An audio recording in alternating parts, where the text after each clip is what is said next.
Hi, friends, and welcome to Uli Green. It is always an inspiration to see the passion of the younger generation to protect our environment and the love for nature and also the concept of coexisting with birds and animals around us. Today, we have with us such an inspiring youth, Miss Anadi Sharma, who just finished her school and has a very great sense of responsibility towards our environment. As we at Only Green are striving to make this world a greener place for our future generations, it surely gives us a lot of hope to watch the works of such young people. Welcome, Anadi, to Only Green. Thanks a lot for inviting me, sir. Okay. Now, can you please give a brief on the background, the place where you live, and your studies as of now? So, I am a teenager from Chandigarh and I am a wildlife enthusiast and also a budding wildlife artist. I completed my senior secondary education back in 2021 recently. And I think the city Chandigarh also plays an important role for my personality and what I do because it has many parks and lakes related to wildlife and conservation in general. So, yeah. Okay. We understand that your passion in birds or birding started when you started feeding them about 5 years back in your balcony. Can you give us an insight on this gradual process from watching birds, moving towards feeding them, and slowly becoming an ardent lover of birds, a bird lover? How did that happen? Yeah, so I randomly started bird feeding, and back then only pigeons and bulbuls and some squirrels used to visit, and I used to see them from the my bedroom's window because the feed place was nearby. So I used to observe them from there, and slowly, a pair of Indian silverbill also started visiting, and they brought a huge number of them along with steadily and slowly. So from just two birds, and the number increased to 100. I used to count them, and I loved counting them too. So, And it was all in your observing them, balcony, right? The feeding was, you were giving them food in your balcony. yeah. Okay. So I put 3 to 4 trays in which I put millets and fruits. So they come there, and so they feed, and I observe them from the window and photograph them from there. Okay. And from there, I mean, watching birds, enjoying feeding them, and all. After that, you slowly moved into arts, Yeah, making sketches of them or yeah. paintings of them.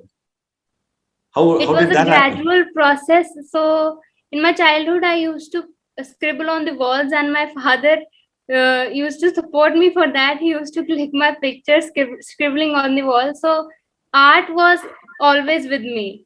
Okay. So, and in my school days, I used to do the artwork of my classmates, the biology diagrams. I loved sketching biology diagrams. So I used to do their artwork as well as doing mine. So during the lockdown, I started painting birds, and the mediums I used for painting birds was watercolors and acrylics. Okay. And you photograph. I mean, you paint them after taking a photograph, or you paint it Yeah, from your mind. I photograph them. I paint them by taking a reference from either my photographs or the fellow photographers on Instagram. Okay. Uh, when you do a painting, I mean, there could be some message that you want to convey through your painting. What is that? So I think art is very powerful, and the idea of wildlife illustration, in my sense, is to create awareness about different species of wild animals and birds. So when we see a wildlife painting, I think we want to know about the species, about the habitat, and the curiosity just strikes there to know about the species and to know about the bird in general or the animal which the artist has portrayed. And in history also, saw in history channels also that back then when Jahangir was the emperor, the Mughal emperor, in his court there was an artist who painted the dodo. So it is one of the two paintings which tell about the dodo. about how long back it existed. So I think wildlife illustration plays a very important role in conservation. Okay, so it started from watching them, feeding them, then painting them. Then you moved into Yeah. rescuing them, rescuing animals, Yeah. not exactly birds, rescuing animals also. What are the activities that you do on that front? So I started watching YouTube videos regarding rescuing birds and animals. And I also wanted to join NGOs and to start rescuing animals and birds around my locality. It all started from my locality only. Bird feeding and bird photographing, it all started from my locality. And during the lockdown only, I spotted a pigeon which was stuck in manja we use for kite flying on Makar Sankranti, Basant Panchami itself. So I and my father rescued it and made it free, and it was a great feeling. And it was just the start. Then I rescued a greater kaukal, I rescued puppies, I rescued kittens, and I also rescued a little baby mouse which was drowning in water just Okay. in our balcony.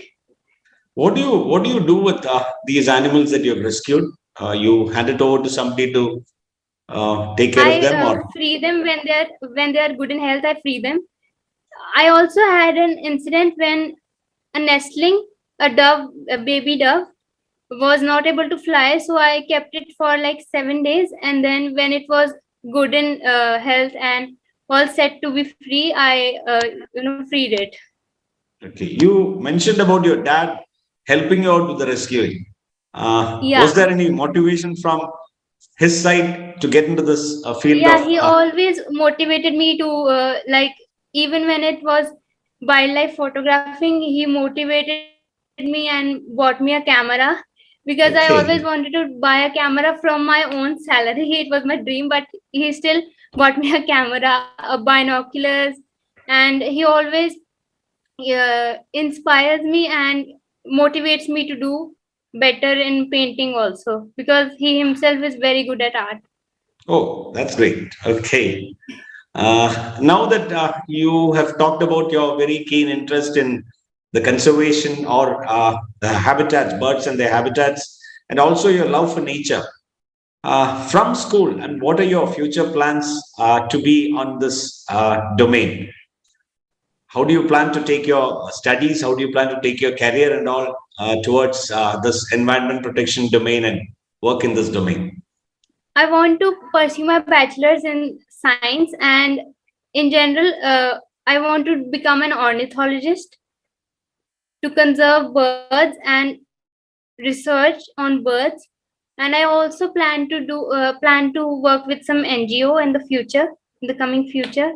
And I also want to learn sculpting to make bird specimens with my own hands. Yeah. Okay. Uh, that's really interesting, and we wish you all the very best for that.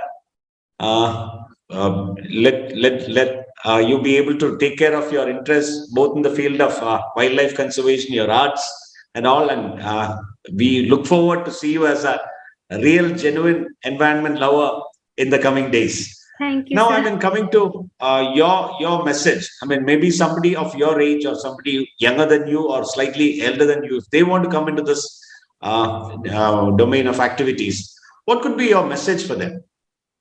Firstly, I think nature is a true healer, motivator, and a great teacher. So, when you're connected to nature, you automatically understand the importance of Mother Earth and our Earthmates. I call them Earthmates, which is not even a word. So, I give them the title Earthmates, the birds and animals on our Earth. And I think when you start something related to nature, you automatically feel the importance. Like I started doing bird feeding. Back then, I didn't know the importance of birds, but now I feel how important birds are, and I also want to research about that. So it is a gradual process, and all is interrelated.